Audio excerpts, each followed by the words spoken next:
ॐ नमो भगवते वासुदेवाय।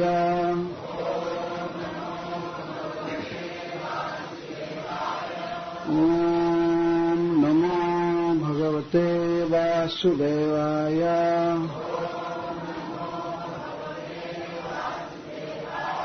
ॐ नमो भगवते वासुदेवाय।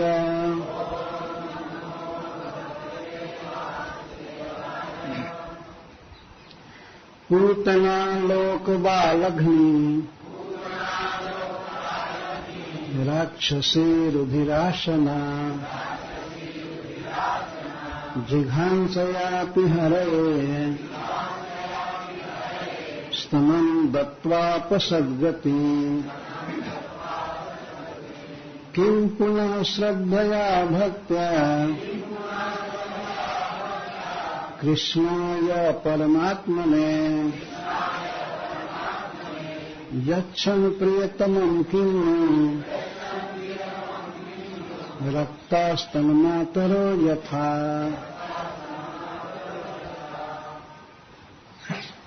पूतना पूतना श्रील प्रभुपाद जी लिखे दी प्रोफेशनल राक्षसी। लोक बालघ्नी लोगों के बच्चों की हत्या करने वाली राक्षसी राक्षसी राक्षस की स्त्री। रुधिरासना रक्त का भोजन करने वाली। जिघांसया मारने की इच्छा से भी अपी भी हरये हरि को श्री कृष्ण को स्तनम दत्वा स्तन देकर आप प्राप्त की सद्गति भक्तों की गति। किम पुनः फिर क्या कहना है। श्रद्धया पूर्ण विश्वास के साथ भक्त्या भक्ति से प्रेम से अनुराग से कृष्णाय श्री कृष्ण के लिए परमात्मा ने जो परमात्मा है यच्छन् देकर प्रियतम अपना या कृष्ण का प्रियतम पदार्थ किम नु और फिर क्या कहना। रखता है जो अनुरागी भक्त हैं वे तन मातरः श्री कृष्ण की माताओं के श्री कृष्ण की माताएं यथा जैसे।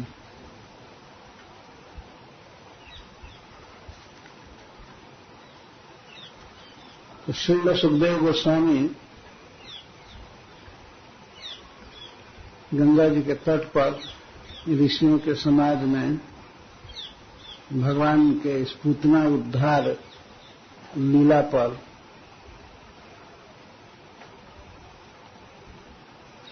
अपनी सम्मति दे रहे हैं और ये कह रहे हैं कि भगवान ने पूतना को भी सद्गति दिया।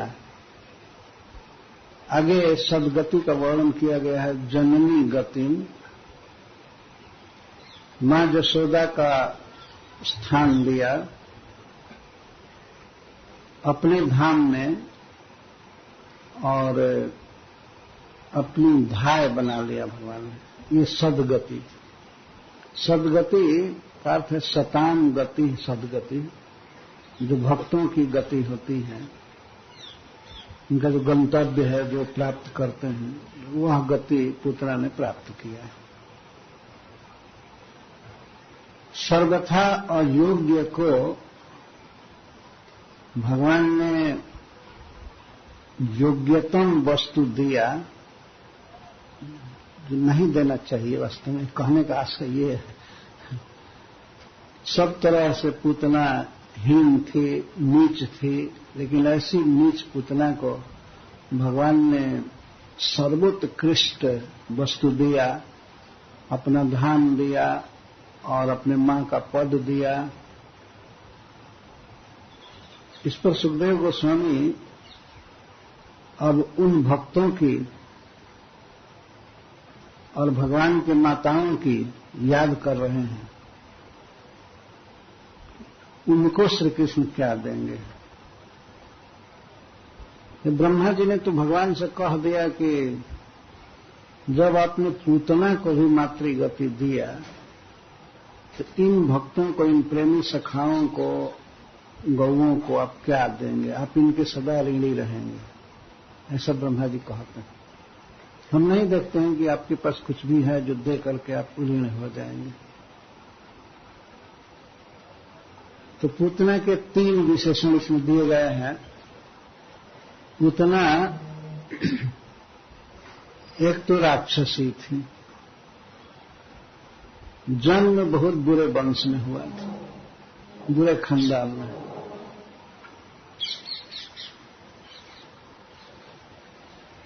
जिसका वंश बहुत बुरा है, उसके बाप दादे या पीढ़ी दर पीढ़ी पीछे के लोग केवल पाप ही किए हैं,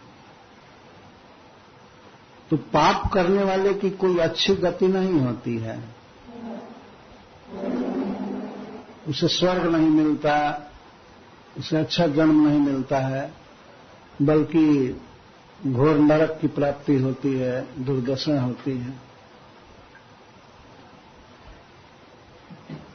यदि अच्छे कुल में जन्म हो जाता है कोई किसी का और खराब व्यक्ति भी रहता है, तो कुल अच्छा होने से उसको अच्छी गति प्राप्त होती है। तो श्रीमद् भागवतम में कथा है कि जब भगवान बाणासुर के साथ युद्ध कर रहे थे,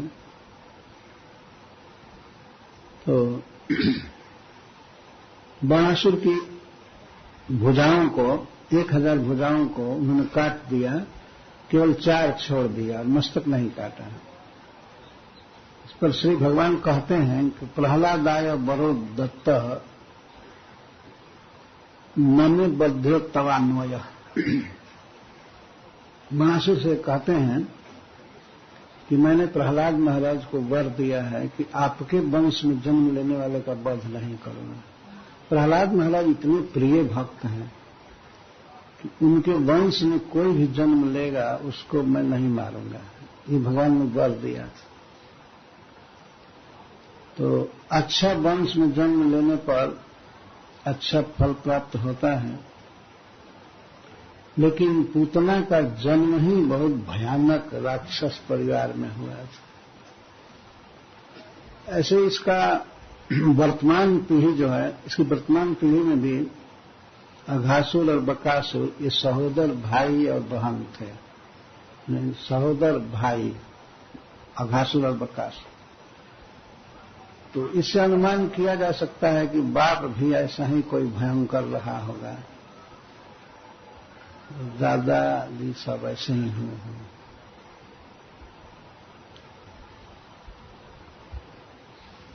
तो जाति से भी गई बीती थी, जन्म भी खराब वंश में हुआ। अच्छा, खराब व्यक्ति भी हो लेकिन अच्छा काम करने लगता है तो अच्छा माना जाता है।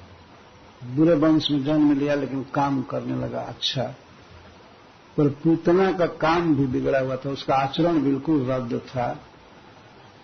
क्या आचरण था? लोक बालग्नि।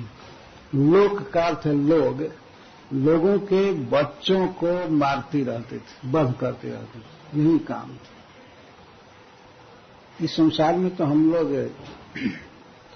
आजकल बहुत गंदे लोग देख रहे हैं कि वो लोग तो अपने बच्चों को मारते रहते हैं, गर्भ में चाहे कैसे। पूतना से भी गई बीती स्त्रियां हैं और ये कार्य कराने वाले लोग भी अघासुर बकासुर ही हैं। तो लोक बालग्नि थी, स्व बालग्नि नहीं।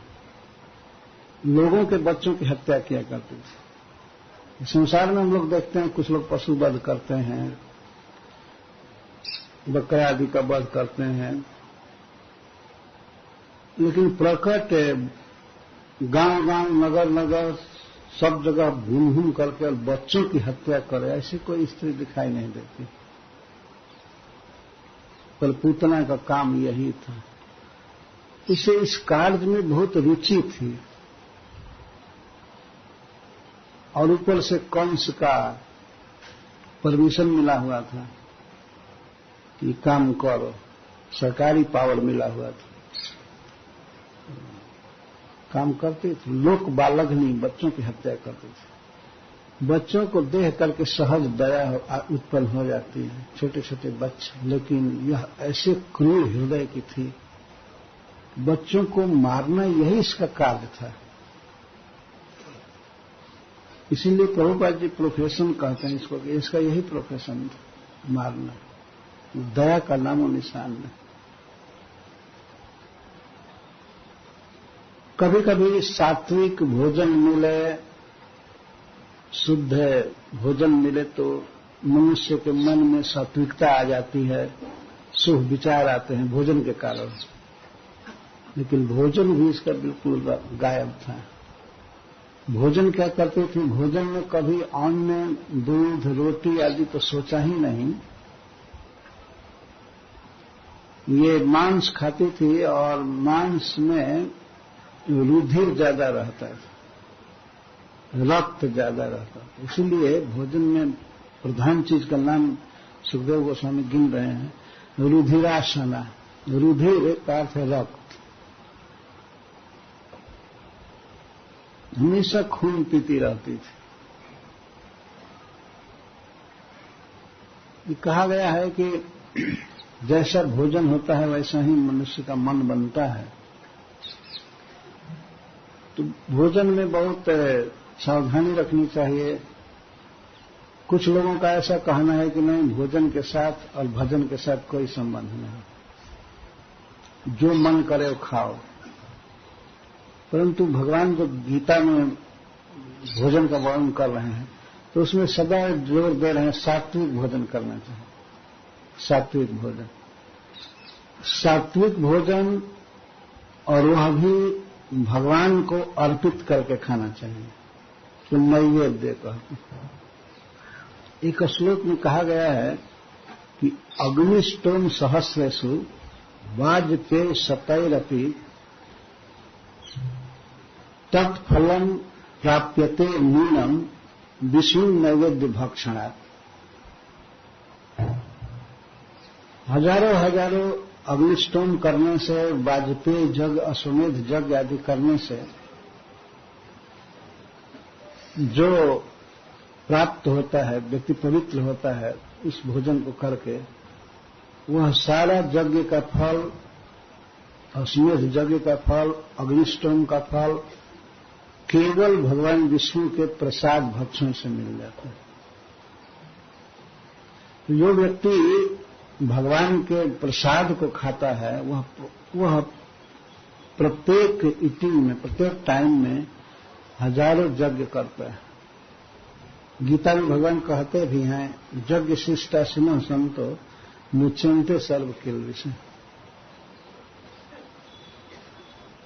पूतना कितनी नीच व्यक्ति थी जो हमेशा रुधिर खाती पीती थी, रक्त पीती थी। इसीलिए सुखदेव गोस्वामी कह रहे हैं रुधिरासना, रुधिर का आसन करते। आसन मैंने भोजन।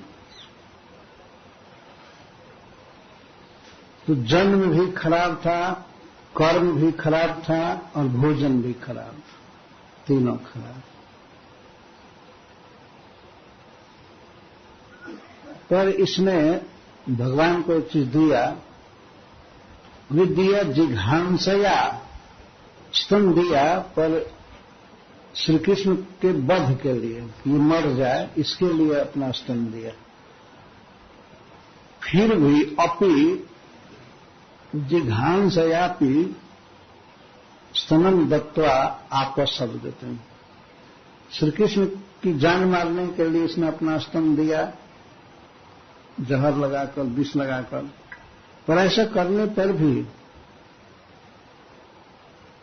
सदगति पाई, भगवान के धाम में मातृ पद प्राप्त की।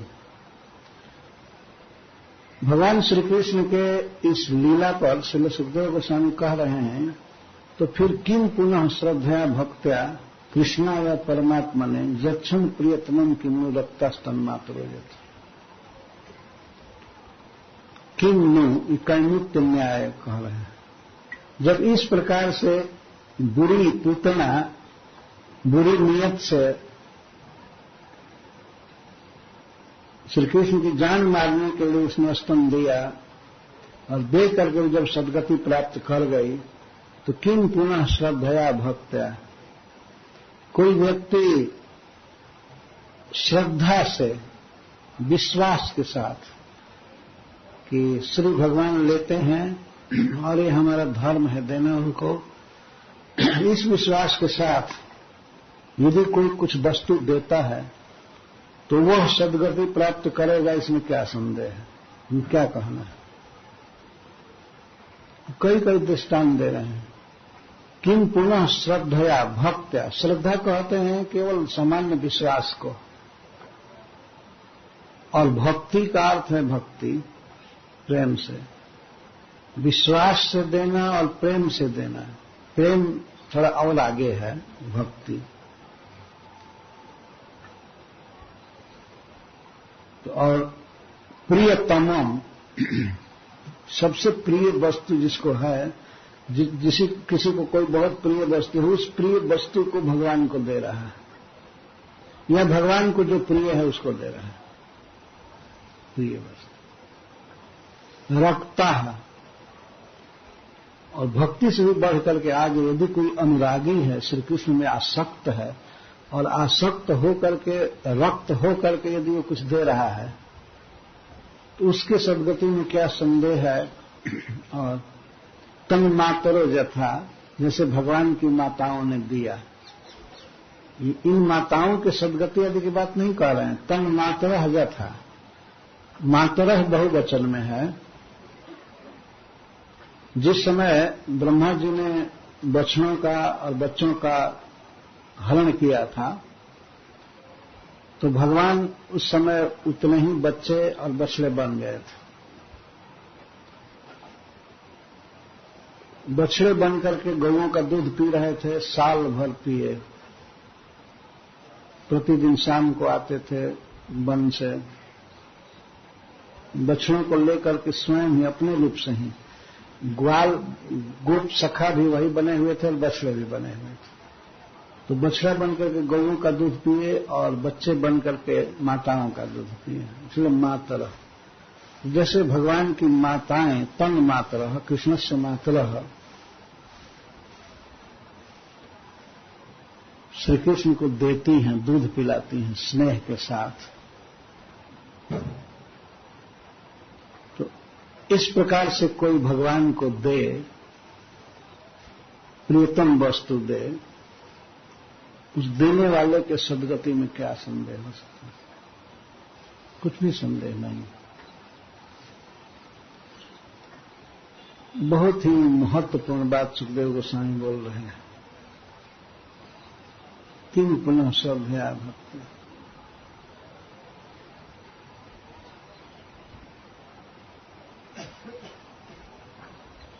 श्रील विश्वनाथ चक्रवर्ती ठाकुर इस पर बहुत से कैमुत्य न्याय कहे हैं। वो कहते हैं करण, संप्रदान, कर्म और कर्ता, चार चीज है। करण का अर्थ है कि देने की भावना किस मूड में दे रहा है। जब जिघांसया पिदत्वा, जिघांसा की इच्छा से, बध की इच्छा से पूतना ने अपना स्तन दिया, तो फिर तो किमुत चलेगा कि फिर किमुत औदासीन न, यदि कोई व्यक्ति उदासीनता पूर्वक न उसको प्रेम है न द्वेष है कृष्ण से, इसको उदासीन कहते हैं।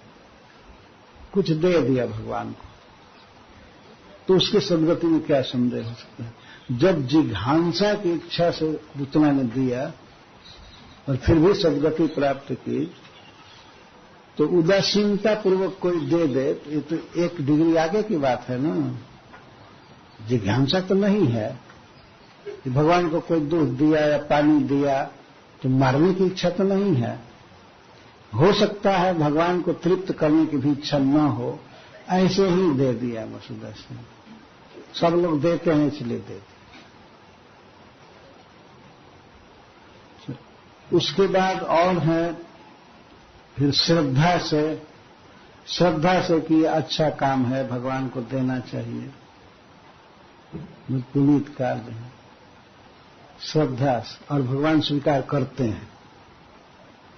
और इससे भी फिर किमुत ताल और किमुत तना, फिर कोई भक्ति से दे, स्नेह से दे, भगवान को तृप्त करने की भावना से, खिलाने की, उनको पोषने की, सुखी करने की भावना से दे, इसको भक्ति कहते। अगर कोई श्रद्धा से दे और भक्ति से दे तो उसको भगवान क्यों नहीं स्वीकार करेंगे? इसको करण कहते हैं। जिघांसया पिदत्वा, जिघांसा के लिए दे करके पुतना सद्गति प्राप्त की। तो विश्वास के साथ, भक्ति के साथ अगर कोई दे तो इसमें क्या संदेह। कर्म का वर्णन कर रहे हैं। क्या दे? जब वो विष दे करके भी सद्गति प्राप्त की तो फिर कोई प्रिय वस्तु, प्रियतर वस्तु और प्रियतम वस्तु दे करके केवल हम सद्गति प्राप्त करेंगे। भगवान को जो प्रिय है, जो चीज प्रिय है, जैसे मरपंख पहनते हैं, माखन खाते हैं, दूध पीते हैं, उनके सब चीज प्रिय है, बांसुरी प्रिय है।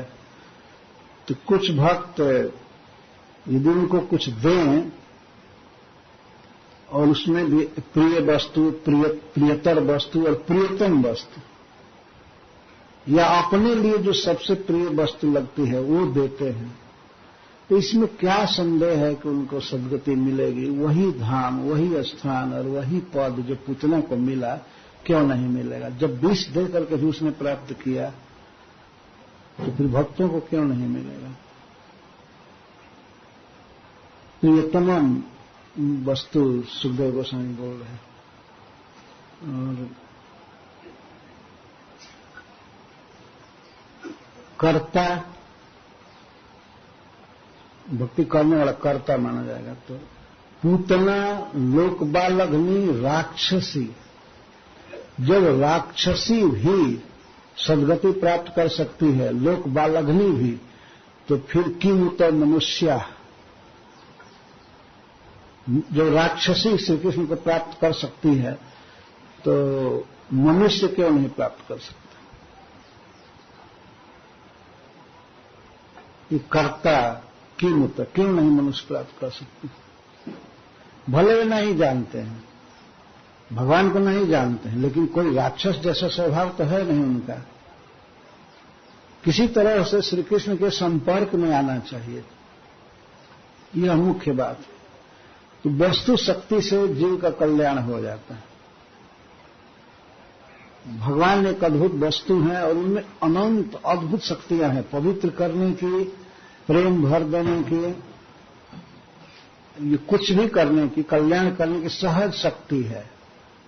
और संपर्क में आना चाहिए। और संपर्क जेन के न प्रकार, जैसे तैसे, चाहे मन का संपर्क या वाणी का संपर्क या अन्य इंद्रियों का संपर्क या उनके धाम का संपर्क, नाम का संपर्क, उनके भक्तों का संपर्क, किसी भी तरह से संपर्क में आना चाहिए, उसका हित होगा ही। तो कर्ता राक्षसी भी जब भगवान को विष दे करके और सद्गति प्राप्त कर ली, तो स्तन क्या दिया था? स्तन नहीं दी थी, वास्तव में विष दे रही थी। पर विष लगाई थी स्तन पर, इसलिए स्तन भी दिया। तो भगवान ने यही देख रहे थे कि इसने अपना स्तन दिया पीने के लिए। स्तनम दत्वा आप सद्गति। तो जब राक्षसी श्री कृष्ण को पा सकती है तो मनुष्य क्यों नहीं पाएंगे? और मनुष्यों में भी जो सदाचारी हैं, जो वर्ण धर्म आश्रम धर्म आदि का पालन करते हैं, और उससे भी बढ़ करके जो भक्त हैं, भगवान की भक्ति में लगे हैं, सेवा में लगे हैं और रक्त हैं, श्री कृष्ण में अनुरक्त हैं, आसक्त हैं, वे यदि कुछ भगवान को दें तो भगवान क्यों नहीं उस उपहार को स्वीकार करेंगे और उस भक्त का एहसान मानेंगे? किम नो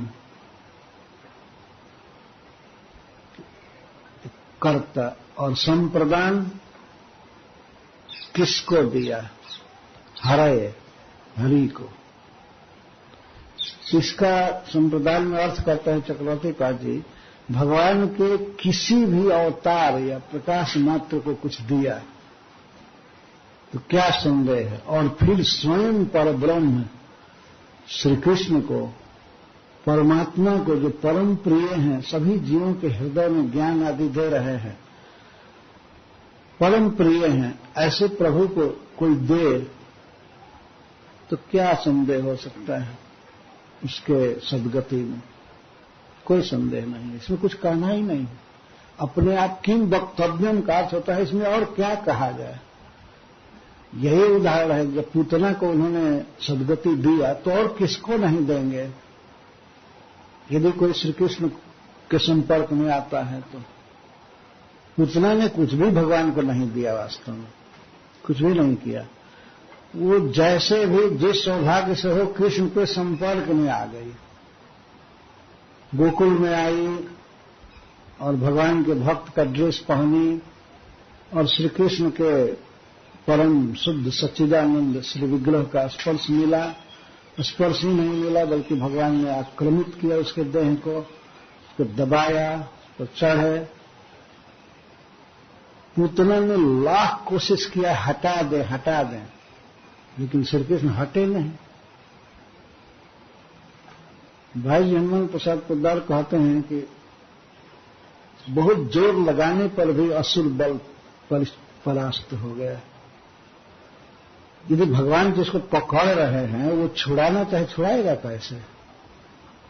छुड़ा नहीं सकी, छटपटा रही थी, हाथ पैर पटक रही थी, जोर लगाई, बहुत बड़ा बल था पूतना में, लेकिन भगवान छोड़ ही नहीं सके। इस तरह से श्री कृष्ण ने उसको पकड़ा था। भगवान जिसको पकड़े तो किसकी शक्ति है वो छुड़ा लेगा अपने को, कोई छुड़ा नहीं सकता। रामचरितमानस में एक प्रसंग है, बाली को जब भगवान ने बाण से मारा, सुग्रीव का भाई बाली, बाद में श्री भगवान कहने लगे कि मैं तुमको आशीर्वाद दे सकता हूं, तुम जीवित रहो, मरोगे नहीं। तो बाली कहता है कि जन्म जन्म मुनि जतन कराही, अंत राम कहीं आवत नहीं। जन्म जन्म मुनि लोग जत्न करते हैं, लेकिन आप तो आते नहीं हैं मृत्यु के समय। तो मैं चाहता हूं कि आप मेरे सामने रहें और मैं शरीर छोड़ूं। इसमें आग्रह है कि भगवान हमें पकड़े, हम भगवान हमारे पास रहें। और पूतना के उदाहरण में ठीक विपरीत दशा है, वो छुड़ाना चाहते थे, हटाना चाहते थे, बहुत जोर लगाई, मुंचा छोड़ दे, छूट नहीं पाई। पूरा असुर बल लगा दी छूटने के। ऐसे ही सभी जीव वास्तव में भगवान से विमुख हैं, परंतु भगवान नहीं छोड़ रहे हैं, परमात्मा रूप से हृदय में ही अड़े हुए रहते हैं। जिस जोनि में जाए, जिस शरीर में, जिस स्थिति में, पर वहां रहते ही हैं। ईश्वर सर्वभूतानां हृदय से अर्जुन तिष्ठति, वे रहते हैं। तो वहां से लौकिक हित आदि करते रहते हैं, स्मृति देते हैं, ज्ञान विस्मृति सब देते रहते हैं, पर छोड़ते नहीं हैं। जीव ईश व सहज संघात।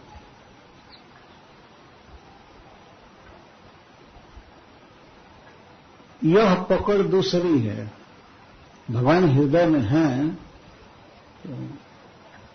अस्प्रभ हृदय अक्षत अभिकारी, सकल जीव जगत दीन दुखारी। भगवान है हृदय में, लेकिन सब लोग दुखी हैं।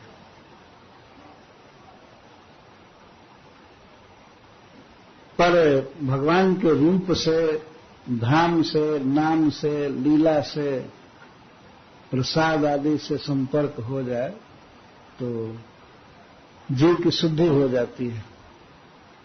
भगवान ऐसी वस्तु हैं कि उनसे कल्याण होगा।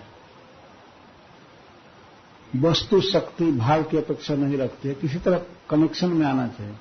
तो बिजली का तार है, किसी तरह टच होना चाहिए, थोड़ा भी, चाहे रस्सी समझ करके कोई टच करे या साधारण तार समझ करके, लेकिन बिजली की वस्तु शक्ति है, वो करंट मारेगा।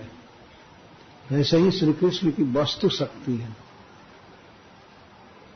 भाव कुभाव नहीं देखते हैं, किसी तरह संपर्क में आया उसका सारा पाप नष्ट हो जाता है और उसका परम कल्याण होता है। उसी को अगले श्लोक में कह रहे हैं, पद्भ्याम भक्त हृदयस्थाभ्याम वंद्याभ्याम लोक वंदित अंगम जस्या अंगम जस्या समाक्रम्य भगवान अपिवत अस्तम। भगवान के चरण कमल अत्यंत दुर्लभ है। जुगल चरण कमल उन्होंने स्वयं ही पूतना को दिया है। कोई प्रार्थना नहीं कि हमें अपना चरण कमल दीजिए, आपके चरण कमल में प्रणाम करती हूं, कुछ नहीं। वो तो द्रोह से मारने गई थी, पर भगवान ने अपना चरण कमल स्वयं दिया। विनय पत्रिका में एक पद है, उसमें गोस्वामी जी कहते हैं ऐसी कौन प्रभु की रीत, बिरद हेतु पुनीत परिहरि पांवरनि सो प्रीत। कौन ऐसा प्रभु है जो ऐसी लीला कर सकता है? अपने यश को ही श्री कृष्ण देखते हैं, अपने स्वभाव को ही। अपने स्वभाव को देखते हुए श्री कृष्ण पांवरों से प्रेम किए, पतितों से प्रेम किए।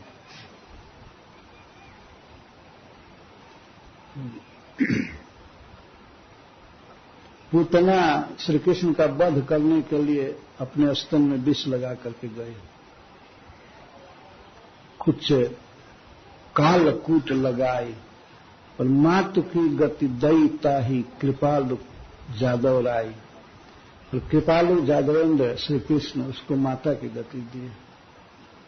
इस तरह से भगवान की एक करुणा की लीला है। स्वयं अपना चरण कमल दिए।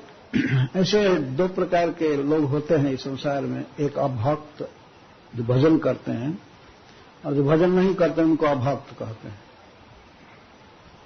भजन नहीं करते उनको अभक्त कहते हैं, और जो भजन करते हैं उनको भक्त कहते हैं। तो एक और भी व्यक्ति होते हैं जो भगवान के द्वेषी होते हैं। भक्त भक्त दोनों से अलग होते हैं। न भजन करना है, न नहीं भजन करना है। भक्त भी नहीं है, अभक्त भी नहीं है, द्वेषी। भगवान से हम सब द्वेष करने वाले हैं। लेकिन अगर द्वेषी भी भगवान के संपर्क में आ जाए, जैसे पूतना आई थी, तो उसका परम कल्याण होता ही। परंतु इतनी बात है कि भगवान अपने द्वेषियों का वध करते हैं। विविध अवतार लेकर के द्वेषियों का वध कर देते हैं, और वध करके उनको मुक्ति दे देते हैं, पर अपना चरण कमल नहीं देते हैं। जो द्वेषी होते हैं उनको अपना चरण कमल नहीं देते। पर पूतना के विषय में स्पेशल दया है कि भगवान ने अपना चरण दिया। पद्भ्याम भक्त हृदयस्थाभ्याम, भगवान के दोनों जुगल चरण कमल भक्तों के हृदय की पूंजी है, धन है, वही निरंतर सेवन करते हैं। सारंगाराम पदाम्बुजन, मुनिजन भक्तजन भगवान के चरण कमल का चिंतन करते हैं और वही मन से ही विविध प्रकार से मानसिक फूल से और सुगंधित द्रव्यों से, केसर आदि से भगवान के चरण की सेवा करते हैं, पाद संवाहन भी करते हैं। तो इसको कहते हैं हृदयस्थाभ्याम। भक्तों के हृदय में भगवान के चरण कमल हमेशा उगे रहते हैं। पर यह होता है केवल भावना द्वारा। उनको वक्षस्थल पर भगवान का चरण कमल सुलभ नहीं है। हृदयस्थाभ्याम, हृदयस्थाभ्याम का अर्थ है हृदय के भीतर स्थित रहते हैं चरण कमल, न कि पूतना जैसा बाहर। ये सौभाग्य है भक्तों का कि वे भगवान के चरण का चिंतन करते हैं, पर हृदय के भीतर मन में चिंतन करते रहते हैं, विविध प्रकार से चिंतन करते हैं। लीलाओं का चिंतन करते हैं कि चरण इस तरह से घूम रहे हैं वृंदावन में, चाहे यहां वहां। हृदय में, हृदय कमल पर भगवान के जुगल चरण कमल को स्थापित करके चिंतन करते हैं। उन भक्तों को भी ये सौभाग्य नहीं मिला जो पूतना को मिला है। वे भी भगवान के कर कमल का हाथ से स्पर्श नहीं कर पाते हैं और अपनी छाती पर रख नहीं पाते हैं, मन में चिंतन करते हैं। वंद्याभ्याम लोक वंदित है। सारा संसार जिनकी वंदना करता है, जो लोक वंदित हैं, जैसे भगवान सृष्टि करता ब्रह्मा जी। ब्रह्मा जी विश्व की सृष्टि करते हैं और भगवान शिव नियमन करते हैं, कंट्रोल में रखते हैं। भगवान के सबसे बड़े देवताओं में भक्त हैं जो वंदित हैं, जिनके चरण कमल की वंदना और लोग करते रहते हैं, सारे देवता। तो ऐसे भगवान शिव और भगवान ब्रह्मा जी, ये लोग भगवान के चरण कमल की वंदना करते हैं। वंद्याभ्याम, इनके द्वारा वंदित चरण, और केवल वंदना करते हैं। कभी कभी डायरेक्ट भी उनको चरण देखने को मिला है, लेकिन केवल वंदना करें। ऐसा कभी नहीं हुआ कि इनके देह पर भगवान अपना चरण रखें या मस्तक पर रखें, ऐसे कभी सौभाग्य नहीं मिलता है। और वैसे जनरली तो मन में वंदना करते हैं, चिंतन में वंदना करते हैं, देखते हैं कि हम प्रणाम कर रहे हैं, भगवान के चरण हैं। तो पदभ्याम भक्त हृदयस्थाभ्याम वंद्याभ्याम लोक वंदित ही अंगम जस्या समाक्रम्य भगवान में पिबत स्तनम। ऐसे चरणों से, पदभ्याम जुगल चरणों से, जस्या अंगम समाक्रम्य, जिस पूतना के अंग को सम आक्रम्य, सम और आ दोनों शब्द हैं, आक्रम्य पूरा पूरा दबा करके, सम्यक दबा करके, अपने दोनों चरणों को टिका करके, लगा करके, और जस्य अस्तनम अपिबत, भगवान ने स्तन पिया। अंगम जस्य समाक्रम्य भगवान अपिबत अस्तनम, भगवान पिए स्तन को, टिके रहे बहुत देर तक।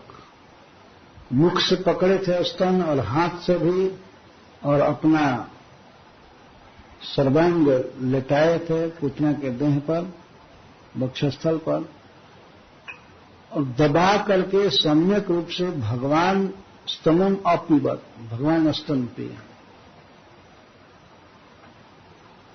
जातु धान्यपि सास्वर्गम अवाप जननी गति, कृष्ण भुक्त स्तन क्षीरा किमु गावोनु मातला। तो वह जातुधानी अपि, राक्षसी भी, स्वर्गम अवाप, स्वर्ग पाई। स्वर्ग का अर्थ है भगवान के रहने का स्थान, इनका धाम गोलोक। तो भगवान श्री कृष्ण से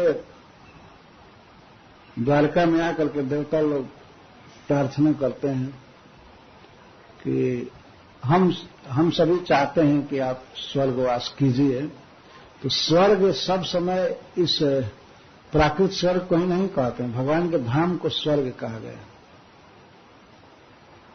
स्वर्गम जननी गतिम, जहां जननी रहती है, मां जसोदा रहती है, वो स्थान स्वर्ग उसको इसलिए कहा जाता है कि परम आनंदमय सुखमय स्थान है, इसलिए उसको स्वर्ग कहा जाता है। पर स्वर्ग का अर्थ है वैकुंठ धाम, गोलोक वृंदावन। इस जननी गति, जननी जहां रहती है, टहलती है, वास करती है, यह जननी गति। और गति का अर्थ पद भी है, जैसे श्री कृष्ण की सेवा करती है, दूध पिलाती है, नहलाती है, धुलाती है, यह जननी गति। भगवान के पार्षदों को ही ये सब सुलभ है। पार्षद से तात्पर्य गोलोक के पार्षद, परिषद से पार्षद शब्द बनता है, जो चारों तरफ रहते हैं, गोपियां या गोप, उनको पार्षद कहते हैं। वैकुंठ के पार्षद भिन्न होते हैं। तो जननी गति प्राप्त किया पूतना ने। जात धानी अपि राक्षसी भी, जात धान्य अपि सा, वह पूतना जिसका पहले वर्णन किया गया, क्रूर हृदय, स्वर्गम जननी गति आप। तो कृष्ण भुक्त स्तनक क्षीरा किनु गायों मातर। फिर श्री कृष्ण जिनके स्तन को पिए, जिन गायों के और गोपियों के, और उनके विषय में क्या कहना है, क्या कहना है। सुखदेव गोस्वामी की अपनी भाषा है। अब इनके विषय में ये कहना कि इनको भी वही गति मिलेगा, तो मिली हुई है, अब मिलेगी ये क्या कहना है। जो यशोदा को नहीं रखा गया। चक्रवर्ती पाठ जी कहते हैं कि यशोदा को सुखदेव गोस्वामी दूर से ही प्रणतिभूता करके, प्रणाम करके, और उनका नाम नहीं लेते। माता को क्या नहीं मिला हुआ है। कृष्ण मिले हैं, अपने अंक के गोदी के श्रृंगार हैं, उन्हीं को लेकर के चुनती रहती है, सोती है, खिलाती है, पिलाती है, और कोई उत्पटांग अचरण होने पर थप्पड़ भी तानती है, बंधन में भी डालती है। उस यशोदा के विषय में क्या कोई कहेगा। इसलिए श्रील सुखदेव गोस्वामी यशोदा जी के बारे में कुछ नहीं था। जो गौएं थी, जो भगवान की माताएं और गोपियां, 1 साल तक जिनके कृष्ण पुत्र रहे, उनके विषय में कह रहे हैं। कृष्ण भुक्त स्तनक क्षीरा, जिनके स्तन क्षीर को, स्तन के दूध को कृष्ण भोगे, पिए, उनके सौभाग्य के विषय में क्या कहना है। आगे मिलेगा या मिली है ये बात कुछ नहीं कह रहे हैं। राक्षसी पूतना का भी स्तन पिए और उसको जननी गति दिए, तो फिर गौओं के लिए और गोपियों के लिए, जिनका स्तन में पिए हैं, दूध पिए हैं खूब आनंद से, उनके विषय में क्या कहना। सर, इसको समीक्षा कहते हैं। समीक्षा और उत्प्रेक्षा। उत का अर्थ होता है उत्कृष्ट रूप से, और प्र का अर्थ है प्रकर्ष, इच्छा का अर्थ देखना। किसी बात पर गहराई से विचार करना, इसको उत्प्रेक्षा कहते हैं। ये सब उत्प्रेक्षा हो रही है सुखदेव गोस्वामी। लीला कथा कह दी, अब कह करके फिर उसका चर्वण कर रहे हैं, मिलान कर रहे हैं। तो पूतना को यह गति भगवान ने दिया, तो और के विषय में क्या कहना है। पयांश जासाम अपिबत पुत्र स्नेह स्मितान्यलम। भगवान देवकी पुत्र कैवल्याद्यखिल प्रद। यद्यपि भगवान देवकी नंदन, देवकी से तात्पर्य यशोदा, यशोदा जी का नाम भी देवकी था, देवकी है, तो देवकी पुत्र यशोदा नंदन भगवान कैवल्य आदि समस्त वस्तुओं के दाता है, सबसे बड़े दाता हैं, सब कुछ देते रहते हैं। कैवल्य जिसमें सबसे बड़ा है। कैवल्य देते हैं, स्वर्ग देते हैं, पृथ्वी का सुख देते हैं। स्वर्ग में जो भी सुख संपत्ति है सब दे सकते हैं, देते रहते हैं। और कैवल्य देते हैं, वैकुंठ का सुख देते हैं। और पृथ्वी का साम्राज्य और यहाँ जो भी सुख है और भोग है, यहाँ तो कुछ है नहीं, सब कचड़ा है, लेकिन जो चाहता है तो भगवान दे देते हैं। इससे बहुत उत्कृष्ट सुख स्वर्ग में है और रसातल में, पाताल में है, सुतल लोक आदि में। तो जो भक्त कामना करे श्री कृष्ण सब देते हैं, इतने बड़े दाता हैं। पर ऐसे भगवान भी जिन गौओं के और जिन माताओं के दूध को पिए और अलम अपीबत, पूरा छक करके पिए। जितनी गौएं थी उतने बछड़े बने, और जितनी गोपियां थी मातृभाव की सबके पुत्र बने और खूब पिए। ब्रह्मा जी अपनी स्तुति में कहते हैं कि आप खूब दूध पिए इस अवतार में, खूब दूध पिए। और एक एक होकर के नहीं, जो सदा का दूध थे पीते ही थे, और वैसे डायरेक्ट भी कृष्ण रूप से कई माताओं का दूध पिए। रोहिणी जी का दूध पिए और अनेक माताओं का, गौओं को भी डायरेक्ट उनके थन में मुख लगा करके पीते थे। और वैसे उनका बछड़ा बन करके और गोपियों का बच्चा बन करके खूब पिए। अलम, इसमें भी शब्द है अलम, अलम अपीबत, बहुत पिए। कैसा दूध? पुत्र स्नेह स्मितानी, पुत्र के स्नेह से, पुत्र के स्नेह बस जो दूध अपने आप झरता था, स्मृत होता था, चूता रहता था, ऐसे दूध को श्री कृष्ण पिए। इसका अर्थ है परम स्नेह से गोपियों ने दूध पिलाया भगवान को और गौओं ने। पुत्र स्नेह स्मितानी पयांसी जासम अपीबत, सर्वस्व के दाता महादानी भी इतने भूखे हो गए, सबको सब कुछ देने वाले, कैवल्य आदि देने वाले भगवान इनके दूध को खूब पिए। एक तरफ ऐसा करेंगे सबसे बड़ा दाता और दूध पिए, तो सबसे दुर्लभ है ना दूध ब्रज का, गौओं का दूध और माताओं का दूध, इसको खूब पिए। अलम ब्रह्मा जी भी कह रहे हैं वहां पर अपनी स्तुति में 14वें अध्याय में, और यहां पर सुखदेव गोस्वामी कह रहे हैं, कमेंट दे रहे हैं, अलम अपीबत, बहुत अधिक पिए दूध, प्रेम का दूध, कभी अपच नहीं हुआ। और जब बच्चा थे बिल्कुल, तो मां यशोदा इनको दूध पीने के लिए देती थी। तो उस समय श्री कृष्ण नाटक करते थे, ये दूध नहीं पिएंगे, दूध नहीं पिएंगे। माता यशोदा धारोस में दूध पिलाना चाहते थे। कांचो दूध पियावत पची पची दे तल माखन रोटी, तुम ये पचपच दूध पिला रही हो, कभी माखन और रोटी नहीं देती।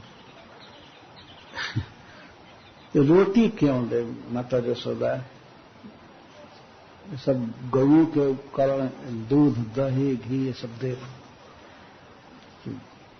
दूध पिलाती थी, हाथ में कटोरा लेकर के पियो पियो पियो। तो जब कभी कम पीते थे या नहीं पीते थे, तो माता यशोदा कहती थी, तुम पियोगे तो तुम्हारा केस भी बलराम जैसा बढ़ जाएगा। बलराम का केस देखते हो, लंबा लंबा केस है, चोटी है, चोटी में पूरा केस, सीखा नहीं, पूरा केस बढ़ जाएगा। तो दूध पियोगे तो बलराम बहुत दूध पीता है। माता यशोदा इस तरह से ईर्ष्या पैदा करती थी, बलराम बहुत दूध पिया है, कितना तगड़ा है, तुम ऐसे कमजोर हो, तो बलराम जैसा स्वस्थ हो जाओगे और तुम्हारी चोटी बढ़ेगी। तो श्री कृष्ण भी कहते थे कभी कभी, मैया कब ही बढ़ेगी चोटी, ये हमारा केस कब बढ़ेगा। बलराम का केस बहुत बढ़ा हुआ है, वो तो लंबी और मोटी शिखा बांधने पर पूरा शिखा हो रही। तो माता यशोदा कहती तुम दूध पियोगे तो ये बलराम जैसी शिखा हो जाएगी, चोटी बढ़ेगी। शिखा नहीं मतलब पूरा केश का कलाप। पीने के लिए देते, पियो पियो बढ़ेगा। तो श्री कृष्ण ऐसे पीते थे और पी करके फिर केश छूते थे तो कहते तो बढ़ा नहीं, कुछ भी नहीं, जितना लंबा था उतना ही हुआ। मैया कब ही बढ़ेगी चोटी, मेरा केस कब बढ़ेगा, मैया कब ही बढ़ेगी चोटी। उसी में कहते हैं तुम कांचो दूध पियावत पची पची दे तो माखन रोटी। तुम कभी माखन रोटी नहीं दे रही हो और काचा दूध पच पच पिला रही हो। इस तरह से बोलते।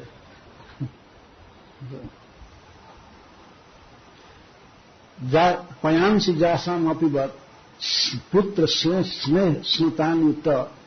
पुत्र स्नेह से झरते हुए दूध, कितना स्नेह था उन गौओं का और गोपियों का, माताओं का स्नेह। पुत्र श्री कृष्ण इस हमारे दूध को पिए, इसके लिए दूध स्नुतानी, स्नुत का अर्थ है वो बिल्कुल चुचक के छोर पर आ जाता था दूध, केवल मुख लगाए और बस जाने लगता था मुख। तो पुत्र स्नेह स्नुतानी का। अलम अपिवत, बहुत पिए।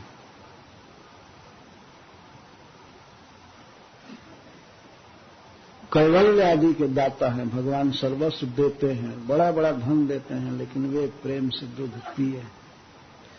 तासा न विवतम कृष्ण कुर्वतीनाम सुतक्षणम न पुनः कल्पते राजन संसारो ज्ञान संभव। कभी कभी शंका होती है तो ये सब गोपियां या इसी तरह माया में रहेंगी, ये हमारा पुत्र देह है, गेह है, पुत्र है, पति है, क्या इसी भावना में रहेंगे? मान लीजिए कोई समाज में बैठा हुआ व्यक्ति शंका करे तो सुखदेव गोस्वामी कहते हैं तासाम अविरतम कृष्ण कुर्वतीनाम सुतेक्षणाम। तासाम कृष्ण में हमेशा यही बुद्धि रहती थी, अविरतम सदा यही बुद्धि रहती थी, कृष्ण हमारा पुत्र है। सुतेक्षणम, इक्षण का दृष्टि, सुत दृष्टि, पुत्र दृष्टि कर रखती थी और कभी इसका विराम नहीं है। अविरतम यह नित्य लीला है वास्तव में। अनादिकाल से अनंत काल तक गोपियों की, गायों की यही दृष्टि है कि मेरा पुत्र है। और उन माताओं का कभी दूध समाप्त होने वाला नहीं है, उनका भाव कभी जाने वाला नहीं है, और कृष्ण भी उनके पुत्र ही रहते हैं। यह नित्य लीला है। तो उसी को सुखदेव गोस्वामी संकेत में कह रहे हैं कि यहां जो देह गेह पति पुत्र का संबंध है, यह संसार नहीं है।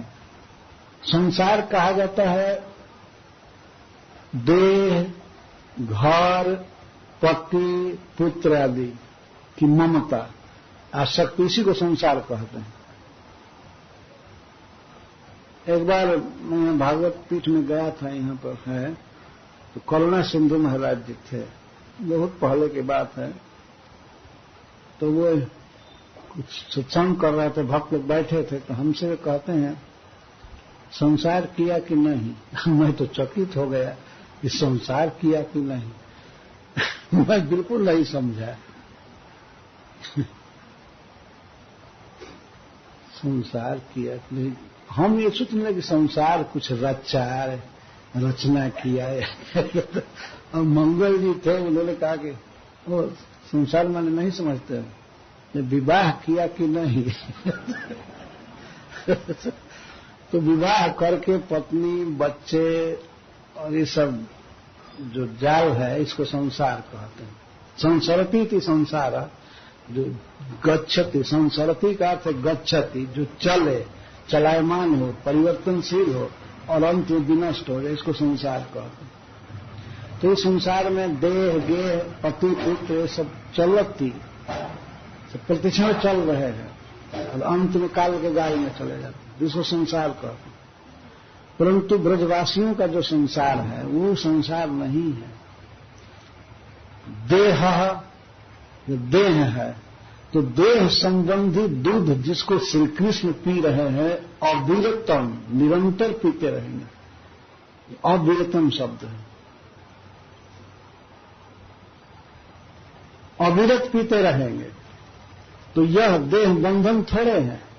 जिस देह से श्री कृष्ण इतना प्रेम करते हैं, जिस देह के दूध को इतनी आसक्ति से पी रहे हैं, तो वह देह कोई लौकिक संसार तो है नहीं, वो चिन्मय है, दिव्य है, वो देह रहेगा और देह में बनने वाला दूध भी निरंतर रहेगा और श्री कृष्ण प्रेम के भूखे भी निरंतर रहेंगे। अगर ऐसा नहीं होता तो एक माता का दूध पी लिए होते, खत्म हो जाता। ये हजारों लाखों माताओं का दूध पी रहे हैं और अविरतम निरंतर पीते रहेंगे। इसके द्वारा सुखदेव गोस्वामी ये संकेत कर रहे हैं कि यह भगवान की इटर्नल लीला है, नित्य लीला है गोलोक। तो देह है इतना भाग्यशाली है कि उस देह को श्री कृष्ण चुनते हैं, पीते हैं, दूध पीते हैं। देह माया कैसे है? अच्छा, गेह खेलती, चक्रवर्ती पाजी लिखते हैं, जिस घर में श्री कृष्ण खेलते रहते हैं तो गेह बंधनकारी नहीं है। और पति नंद बाबा पति हैं, कृष्ण के पिता ही जिसके पति हैं, ये अर्थ है। भगवान के पिता जिसके पति हैं, तो पति का संबंध मायामय नहीं है। और पुत्र श्री कृष्ण एवं, और पुत्र स्वयं श्री कृष्ण है। तो पति के साथ संबंध, पुत्र के साथ संबंध, देह के साथ संबंध और गेह के साथ संबंध, ये न पुनः कल्पते राजन संसारो ज्ञान संभव। ये संसार तो अज्ञान से माना हुआ है। यहां वास्तव में कोई किसी का न पुत्र है, न पति है, न पिता है। ये तो केवल अज्ञान संभव, अज्ञान में मान लिया गया है। इन पहले था संबंध, न बाद में रहेगा। और जब तक है तब तक सब अपगच्छति संसरति, विचार बदलते रहते हैं, शरीर बदलता रहता है, शरीर में जवानी आती है, बुढ़ापा आती है, सब कुछ बदलता रहता है। लेकिन श्री कृष्ण का जो परिवार है वहां वृंदावन में, यहां वृंदावन में, ब्रज में जो संबंध है, जो शरीर है, घर है, सब नित्य है, चिन्मय है। न पुनः विद्यते राजन संसारो अज्ञान संभव। हे महाराज, ये अज्ञान संभव संसार उनका कुछ ही संभव नहीं होता है, तो नहीं रहता, न कल्पते।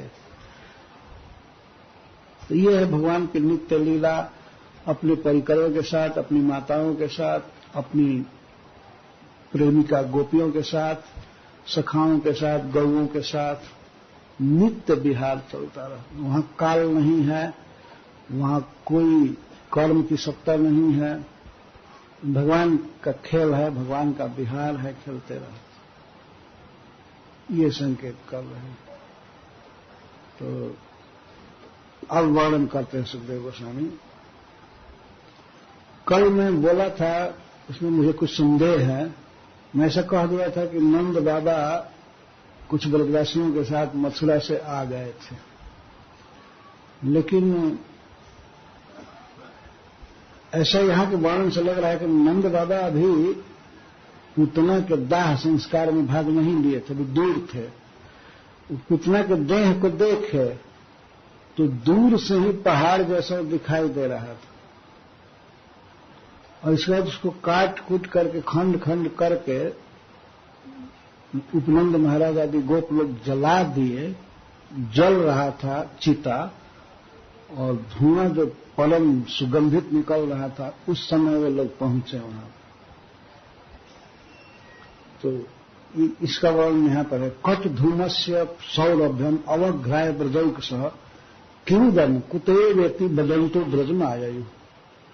मथुरा से आते हुए नंद बाबा आदि ने जब उससे कट धूम से, कट कहते हैं शव को, श्मशान को, जब शव के धुएं को वे लोग सूंघे, उस धुएं के सौरभ्य को, सुगंधित अगुरु के समान सुगंध था,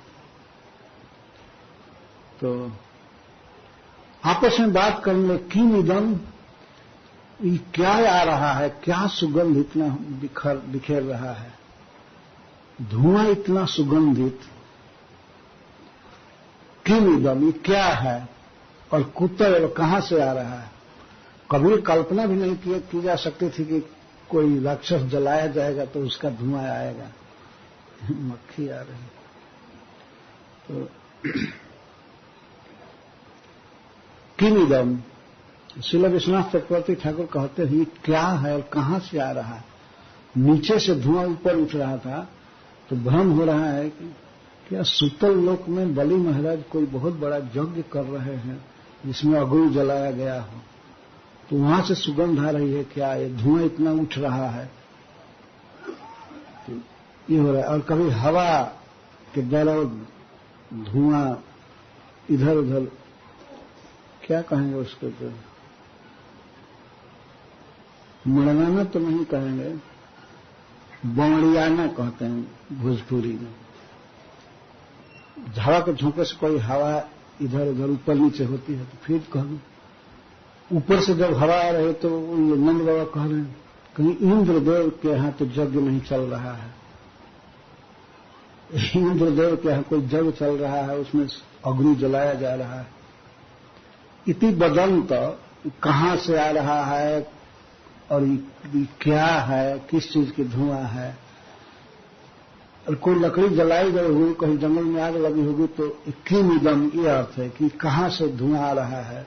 कहां से आ रहा है वो अलग बात है, किसका धुआं है। इति बदंत ब्रजम आयु, यह बोलते हुए ब्रज में आए चकित होकर के। पूतना के 100 से और 100 संबंधी काष्ठ से ये अगरू का सुगंध निकल रहा है। क्यों नहीं सुगंध निकले, इस विषय में हरिसूरी जी एक पद लिखे हैं, श्लोक, उसको मैं थोड़ा पढ़ना चाहता हूं। अब ये टाइम है ना 9:30 तक तो जा सकता है। ये मुझे श्लोक बहुत प्रिय है। यह साक्षादभिमर्शितो भगवता हस्तेन यत्र स्थितम्। यह साक्षात अभिमर्शितो भगवता, पूतना का जो देह है, यह का अर्थ है जो देह है, श्री भगवान के द्वारा साक्षात अभिमर्शित हुआ। अभिमर्शित का अर्थ है आलिंगन, टच करना। यह साक्षात अभिमर्शितो भगवता हस्तेन यत्र स्थित, भगवान के हाथों के द्वारा जो अभिमर्शित हुआ, जिसको भगवान ने पकड़ा और वहीं रह करके पकड़ा ही, तो ऐसा नहीं कि बाहर खड़ा होकर के पकड़े, ऐसे देह पर ही रह करके, उस पर स्थित रह करके उन्होंने अभिमर्शित किया। हित्वा स्तन्यनिषादशेष कलुषं योकारिणीष्कल्मषः, और दूध पीने के बहाने, स्तन पीने के बहाने श्री कृष्ण ने उसके सारे पाप ताप को खींच लिया, खत्म कर दिया, उसे दूर कर दिया। तो तद्देहास्य सुगंधि धूम जनने तत्संगिकाष्ठस्य वा का शंका किमुचितमत्र किम वा तच्छिवतां विस्मयः। तो साक्षात भगवान के द्वारा डायरेक्ट उसी देह पर रह करके, चरण लगा कर हाथ से अभिमर्शित हुआ पुतले का देह, और दूध पीने के बहाने उसका सारा कलमश दूर कर दिया गया। तो उस देह में सुगंध निकला, तद देह से सुगंध धूम जनने, उसके देह से सुगंधित धुआं निकला इस विषय में। और उस देह से संबंधित काष्ठ में यदि सुगंध निकले तो इसमें कौन शंका है और क्या विचित्र बात है, कुछ भी नहीं, स्वाभाविक है। भगवान जिसको अभिमर्शित किए और दूध पिए तो का शंका किंचित्र, इसमें शंका क्या है? कोई शंका करे कि नहीं ऐसा कैसे हो सकता है? अरे क्यों नहीं हो सकता है? पूर्ण गंध पृथ्व्यम च, पृथ्वी में मूल गंध भगवान है। भगवान प्रवेश किए थे पूतना में, और भगवान के शरीर से जो गंध है वो गंध पूतना के शरीर से निकल रही है। और पूतना के शरीर से नहीं, पूतना के शरीर से सटे हुए चिता के काठ जितने जल रहे थे उसमें भी सुगंध निकल रहे। भगवान से संपर्क में आया पूतना का देह, और पूतना के देह से सटे हुए काठ में अगरू की सुगंध निकल रही। तो इसमें कोई संदेह नहीं है, कोई शंका नहीं है, न कोई विचित्र बात। ये बिल्कुल स्वाभाविक है। तो सुनने वालों को इसमें विस्मय नहीं करना चाहिए। किन्वा तत्क्षीणताम विस्मय, सुनने वालों के इसमें विस्मय क्या है? स्वाभाविक है। समस्त सद्गुणों के सुगंध के आधार भगवान श्री कृष्ण हैं, और उन्होंने उसके शरीर को इस तरह अभिमर्शित किया है, पकड़ा था, उसी पर लेटे थे। तो कट धूमस्य सौरभ्यम अवघ्राय ब्रजौ किमिदम वा कुतो वेति बदंतो ब्रज में आए। कहते हुए नंद बाबा आदि ब्रज में आए।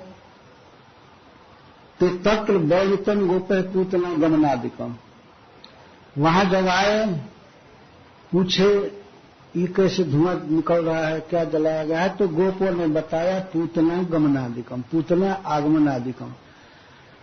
अरे पूतना एक राक्षसी आई थी, और इस प्रकार कैसे सुंदर रूप में आई थी, और श्री कृष्ण के बच्चे को दूध पिलाने के लिए चली, और इसके बाद पता नहीं क्यों चिल्लाने लगी इतना जोर से। उनको पता नहीं था कि बच्चा दबाया, ये बच्चे को क्या शक्ति है, क्या दबाएगा? क्या कोमल बच्चा ये दबाया होगा, ये तो मानते ही नहीं। क्योंकि अकस्मात इसने बहुत भयावह शब्द किया, और कुछ देर के बाद मर गई। बच्चे को ले गई थी, बच्चा उसके वक्षस्थल पर सुरक्षित मिला। श्रुत्वा तम निधनम स्वस्ति शिशुश्चासन सुविस्मित, यही वर्णन किए कि वो मर गई। तो हम लोगों ने काट कूट करके छोटा छोटा किया और जलाया। नंद बाबा पूछे कि अरे बच्चा ठीक है ना? हाँ, शिशुश्च स्वस्ति, शिशु स्वस्ति, शिशु बिल्कुल स्वस्ति है, कल्याण में है, उसको कुछ नहीं हुआ। ये भगवान नारायण की कृपा है, भगवान की कृपा से बच्चा बिल्कुल बच गया। ये सुन करके नंद आदि गोप बहुत विस्मित हुए। हमने भगवान की पूजा की है, नारायण की आराधना की है, उनकी कृपा से बच्चा बच गया। तो इसके बाद नंद स्वपुत्र मादाय प्रत्यागत मिलार्ध, नंद बाबा ऐसा मान रहे थे कि मेरा पुत्र मृत्यु के मुख से लौट आया है, मर कर प्रेत्य आगतम, मर करके लौटा है। बड़े आनंद में थे। और मूर्धन उपाघ्राय परमा मुदम लेभे कुरुद्वह, हे कुरुवंशी शिरोमणि, कुरुकुल का नाम बढ़ाने वाले परीक्षित, नंद बाबा अपने पुत्र का मस्तक बार बार सूंघ रहे थे और परम सुख पाए, परम आनंद में हुए। परमा मुदम आप कुरुद्वह, हे कुरुकुल श्रेष्ठ। परीक्षित महाराज को सुखदेव गोस्वामी यह संबोधन क्यों कर रहे हैं? इस पर सनातन गोस्वामी जी लिखते हैं, जैसे तुमको ब्रह्मास्त्र से मारा गया था, लेकिन फिर भी भगवान ने तुमको जिला दिया, तुमको पा करके युधिष्ठिर आदि जैसे बहुत सुखी थे, आनंद में थे, उसी तरह नंद बाबा को बहुत आनंद हो। तो ऐसा मानते थे कि मर करके बच्चा जी गया। अर्थात भगवान की कृपा नहीं हुई होती तो मर ही चुका था। राक्षसी के हाथ में जब गया इस तरह से, तो मानने लगे कि मृत्यु के मुख से लौट आया, और सिर सूंघ करके परम आनंद में हो गए। इसके बाद श्रील सुखदेव गोस्वामी अंतिम श्लोक में कहते हैं, ये तत्पूतना मोक्षम कृष्णस्यार्भकमद्भुतम शृणुयात् श्रद्धया मर्त्यो गोविंदे लभते रतिम्। श्रील सनातन गोस्वामी जी इस श्लोक के उपक्रम में कहते हैं पूतना भगवान का धाम प्राप्त की और जन्मी गति प्राप्त की, यही केवल नहीं, इस प्रसंग को जो सुनेगा वह भी भगवान का धाम प्राप्त करेगा, भगवान का प्रेम प्राप्त करेगा। इस प्रसंग की इतनी नहीं। यह एतत् पूतना मोक्षम, पूतना मोक्षम, पूतना को भगवान ने संसार बंधन से मुक्त करके गोलोक में भेजा, अपने धाम में जन्मी गति दिया, इसको पूतना मोक्ष कहे। यह एतत् पूतना मोक्षम कृष्णस्य अर्भकम अद्भुतम। अर्भकम कृष्ण का एक बाल चरित्र है, अर्भक बाल चरित्र। बाल लीला में उन्होंने पूतना का इस तरह से उद्धार किया, उसको जन्मी गति दिया। इसको कोई भी, जो कोई भी, कोई अधिकारी भेद भी नहीं है, जो कोई मनुष्य सुनता है, श्रद्धा से विश्वास करके सुनता है, तो गोविंद लभते रतिम, तो भगवान श्री कृष्ण में उसे प्रेम प्राप्त हो जाता है। एक कथा को सुनने से रति प्राप्त हो जाती है। ये प्रसंग इतना महिमामय है। कैसे प्रेम हो जाता है? क्योंकि इस प्रसंग में भगवान ने कारुण्य की महिमा दिखाई। कितनी करुणा है उनमें। उनकी करुणा की आलोचना करके, विचार करके व्यक्ति भक्त हो जाता है, भगवान में प्रेम हो ही जाता है। केवल इस करुणा पर विचार किया जाए बार बार सुन करके, तो करुणा वैभव को, करुणा की महिमा को जान करके भगवान में प्रेम उत्पन्न हो जाता है। केवल पूतना को ही मोक्ष नहीं हुआ, इस कथा को सुनने वाले किसी भी मनुष्य का, मर्त्य, मृत्यु के पंजे में फंसा हुआ व्यक्ति मर्त्य कहा जाता है, मनुष्य। और सबसे बड़ा सौभाग्य इस मर्त्य शरीर से होगा इस जीवन में कि भगवान श्री कृष्ण की लीलाओं का श्रवण किया जाए, जिसमें एक लीला पूतना उद्धार की। गोविंद लभते रत्न, गोविंद में प्रेम प्राप्त करते। तो गोविंद नाम तो उनका बाद में हुआ, अभी तो कोई नाम नहीं है, किसमें रति प्राप्त करेगा? तो बचपन से लेकर के किशोर अवस्था पर्यंत जब तक वे ब्रज में हैं और भगवान इंद्र ने उनको गोविंद नाम दिया, तो उस कृष्ण में अर्थात सर्वलीला में श्री कृष्ण में प्रेम होगा इस कथा को सुनने पर। और अकार प्रश्लेष किया जाए, श्रद्धया के बाद मर्त्य शब्द है, तो अकार जोड़ करके, अकार रह करके श्रद्धया अमर्त्य, श्री कृष्ण गोस्वामी कहते हैं, कोई भी व्यक्ति जो उसको सुनेगा वह इस संसार बंधन से अतीत हो जाएगा, अमर्त हो जाएगा, अमर होगा, भगवान का धाम प्राप्त करेगा और उसके पहले भगवान में प्रेम प्राप्त करेगा। इस प्रसंग को सुनने पर इतनी महिमा है इस प्रसंग की।